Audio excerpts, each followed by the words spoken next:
સ્વાધ્યાય 9.2 પ્રશ્ન નંબર 4 એક માળી 21 મીટર વ્યાસવાળા બાગને ફરતેથી બંધ કરવા માંગે છે. જો તે દોરડાના બાગ ફરતે 2 વાર ફેરવવા માંગતો હોય તો દોરડાની લંબાઈ શોધો. જો દોરડાની કિંમત 1 મીટરના ₹4 હોય તો જરૂરી દોરડાની કિંમત શોધો. અને પાઈની કિંમત કેટલી લેવાની કીધી? 22 સપ્તમાંશ. હવે વ્યાસ કેટલો આપ્યો છે? 21 મીટર આપ્યો છે. તો આપણે શું લખશું? વ્યાસ બરાબર 21 મીટર. હવે ત્રિજ્યા બરાબર શું થાય? વ્યાસ ભાગ્યા 2. તો ત્રિજ્યા શું થશે? 21 મીટર વ્યાસ છેદમાં 2. તો 21/2 મીટર શું થઈ ગઈ? ત્રિજ્યા. હવે બાગની ફરતે ગોતવાનું કીધું તો આખું ફરતે એટલે શું થાય? વર્તુળનો પરિઘ. તો આપણે સૂત્ર શું લખશું? વર્તુળનો પરિઘ, અથવા અહીં તમે બાગનો પરિઘ પણ લખી શકો. બરાબર 2πr. તો આ બગડો એમના પાઈની કિંમત આપણે 22/7 લેવાની કીધી અને r 21/2. તો આ 2 ઉડી ગયા. 7 તેરી 21. તો શું થશે? વર્તુળનો પરિઘ 22 તેરી 66. તો 66 મીટર આપણે શું મેળવો? વર્તુળનો પરિઘ મેળવો. તો બાગ ફરતે કે દોરડું બાંધવા, એક ફાર દોરડું બાંધવા માટે કેટલો જોવે? 66 મીટર. કેટલું? 66 મીટર.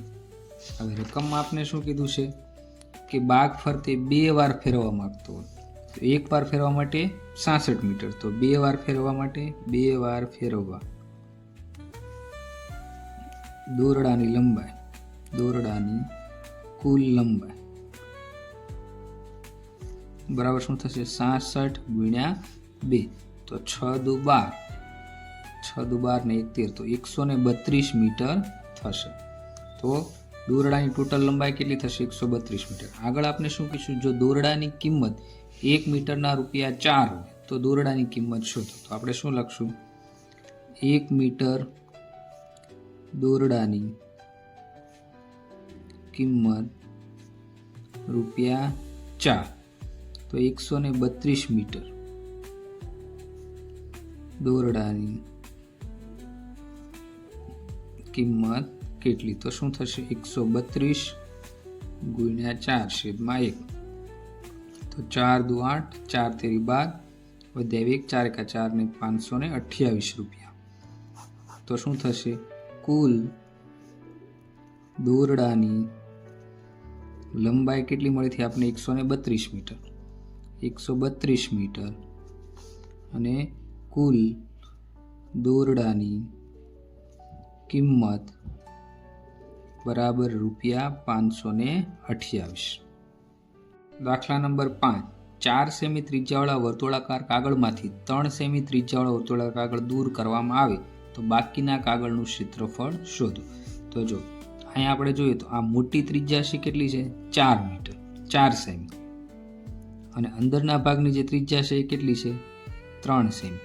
તો આ ભાગમાંથી આ ભાગ દૂર કરો તો આ વચ્ચેનો જે ભાગ વધ્યો છે એ ભાગની આપણે ક્ષેત્રફળ કેટલું છે આપણે શોધવાનું છે. તો શું કરશું આપણે? પહેલા ત્રિજ્યા લખી. ત્રિજ્યા, મોટા વર્તુળની ત્રિજ્યા, મોટા વર્તુળની ત્રિજ્યા બરાબર 4 સેમી. નાના વર્તુળની ત્રિજ્યા, નાના વર્તુળની ત્રિજ્યા બરાબર 3 સેમી થશે. હવે શું કીધું છે આપણે? બાકીના કાગળનું ક્ષેત્રફળ શોધો. તો આપણે શું લખશું? બાકીના કાગળનું ક્ષેત્રફળ બરાબર મોટા વર્તુળનું ક્ષેત્રફળ, મોટા વર્તુળનું ક્ષેત્રફળ માઇનસ નાના વર્તુળનું ક્ષેત્રફળ બરાબર. હવે ક્ષેત્રફળનું સૂત્ર શું થશે? ક્ષેત્રફળનું સૂત્ર શું થશે? πr² માઇનસ πr² થશે. હવે બંનેમાં પાઈ શું છે? કોમન છે. તો પાઈ આપણે લખી નાખશું. તો મોટા વર્તુળ માટે આપણે r1 કહી દઈએ, નાના વર્તુળ માટે r2 કહી દઈએ. તો શું થશે? r1² minus r2². સમજાણું? બંનેમાં પાઈ સરખા છે તો પાય આપણે કોમન કાઢી નાખીએ. પાયની કિંમત કેટલી લેવાની કીધી છે? 3.14. હવે પેલી ત્રિજ્યા કેટલી છે? મોટા વર્તુળની 4, તો 4નો વર્ગ માઇનસ શું થશે? નાના વર્તુળની 3નો વર્ગ, તો 3.14 એમના, 4નો વર્ગ 16, 3નો વર્ગ 9, તો 3.14 ગુણ્યા 16માંથી તમે 9 કાઢશો, કેટલા વધશે? 7. તો આ બંનેનું ગુણાકાર કરશો તો આપને શું મળશે? બાકીના ભાગનું ક્ષેત્રફળ મળશે. તો બાકીના ભાગનું ક્ષેત્રફળ બરાબર શું થશે? 21.98 સેમી સ્ક્વેર. તો બાકીના કાગળનું ક્ષેત્રફળ કેટલું મળે? 21.98 સેમી સ્ક્વેર. દાખલા નંબર 6. 1.5 મીટર વ્યાસવાળા વર્તુળાકાર ટેબલ ક્લોથની કિનારી પર સાધના લેસ મૂકવા માંગે છે. જરૂરી લેન્સની લંબાઈ શોધો અને જો 1 મીટર લેસના રૂપિયા 15 હોય તો તેની કિંમત પણ શોધો. અને પાયની કિંમત આપણે કેટલી લેવાની કીધી? 3.14. હવે જો આપણે વ્યાસ કેટલો આપ્યો છે? 1.5 મીટર. હવે એની કિનારી પર એટલે શું થશે? વર્તુળનો આખો શું થશે? પરિઘ. તો શું લખશું? વ્યાસ બરાબર 1.5 મીટર. હવે ત્રિજ્યાની અડધી થશે તો ત્રિજ્યા બરાબર શું થશે? વ્યાસ ભાગ્યા 2. હવે વ્યાસ 1.5 મીટર ભાગ્યા 2, તો આ આપણી શું થઈ ગઈ? ત્રિજ્યા થઈ 1.5 મીટર. હવે કિનારી ફરતે મૂકવાનું છે તો આપણે શું સૂત્રું પડે? વર્તુળનો પરિઘ. તો વર્તુળનો પરિઘ બરાબર 2πr. હવે 2 એમના, પાયની કિંમત આપણે 3.14 લેવાની કીધી છે અને r કેટલો છે? 1.5 ભાગ્યા 2. તો આ 2 ઉડી ગયા, વધ્યું શું?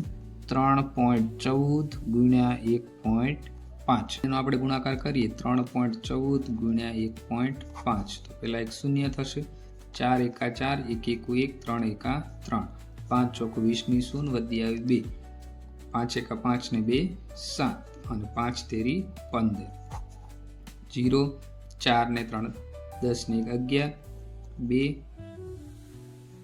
2 ને 5 7 અને અહીંયા 4. અને ટોટલ કેટલા આંકડા છે? પોઈન્ટ પછી 1 2 3, તો 4.710 શું આવશે આપણો પરિઘ? તો આ પરિઘ કેટલો મળ્યો? 4.710 મીટર. તો વર્તુળાકાર ટેબલ ક્લોથ ની ફરતે લેસ ની કુલ લંબાઈ કેટલી મળી? 4.710 મીટર. જો 1 મીટર લેસના રૂપિયા 15 હોય તો તેની કિંમત પણ શોધો. તો આપણે શું કરશું? 1 મીટર લેસના રૂપિયા 15, તો આપણે લેસની લંબાઈ કેટલી મળી? 4.710 મીટર લેસના કેટલા રૂપિયા? તો આ બંનેનો શું થશે? ગુણાકાર. 4.710 ગુણ્યા 15, તો 23.55 રૂપિયા મળશે. લંબાઈ બરાબર 4.710 મીટર અને કુલ રૂપિયા બરાબર 23.55 રૂપિયા. દાખલા નંબર 7. બાજુમાં દર્શાવેલ અર્ધવર્તુળાકાર આકૃતિની વ્યાસ સહિત પરિમિતિ શોધો. પરિમિતિ એટલે શું થશે? વર્તુળનો પરિઘ. પરિમિતિ બરાબર વર્તુળનો પરિઘ. હવે વર્તુળનો પરિઘ શું થશે? વર્તુળનો પરિઘ બરાબર 2πr. હવે આપણી પાસે અહીં શું છે? અર્ધવર્તુળ છે. અર્ધવર્તુળ, તો આપણે શું કરશું? અર્ધવર્તુળનો પરિઘ. તો અહીં વ્યાસ કેટલો આપ્યો? 10 સેમી. વ્યાસ બરાબર 10 સેમી. તો ત્રિજ્યા કેટલી થશે? ત્રિજ્યા બરાબર 10 ભાગ્યા 2 એટલે શું થશે? 5 સેમી શું થઈ આપણી ત્રિજ્યા થઈ.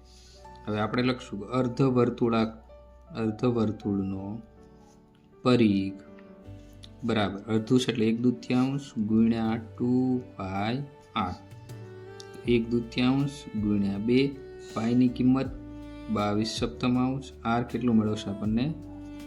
5. આ 2 ઉડી ગયા, આ 2 ઉડી ગયા, વધ્યું શું? 22 ગુણ્યા 5/7, 22 પંચા 110/7. તો આપને શું મળ્યું? આખો પરિઘ મળ્યો. હવે શું કીધું? વ્યાસ સહિતની. તો વ્યાસ કેટલો છે આપણો? 10 સેમી. તો કુલ પરિમિતિ બરાબર પરિઘ વત્તા શું થશે? વ્યાસ. પરિઘ કેટલો મળ્યો? 110/7 અને વ્યાસ કેટલો છે? 10.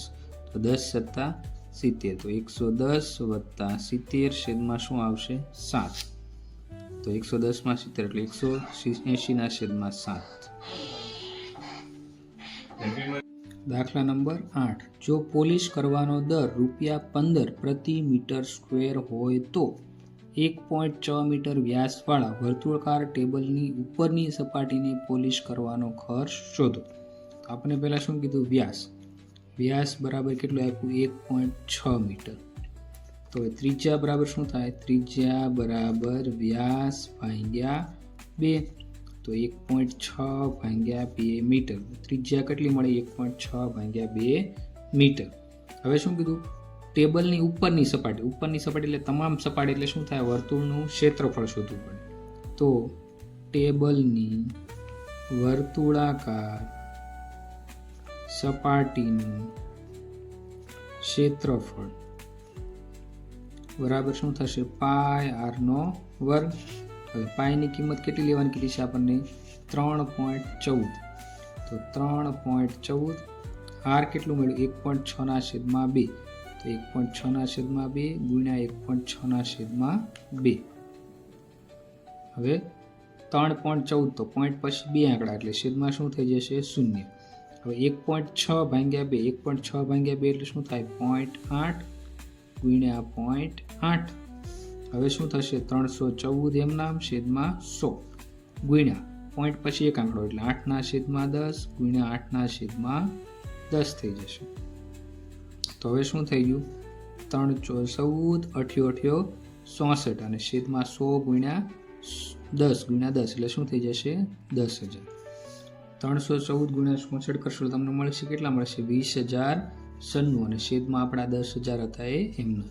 હવે 1 2 3 ને 4 ચાર આંકડા પછી પોઈન્ટ પહેલો બીજો ત્રીજો ચોથો. તો 2.009 મીટર સ્ક્વેર. તો આ શું મળ્યું?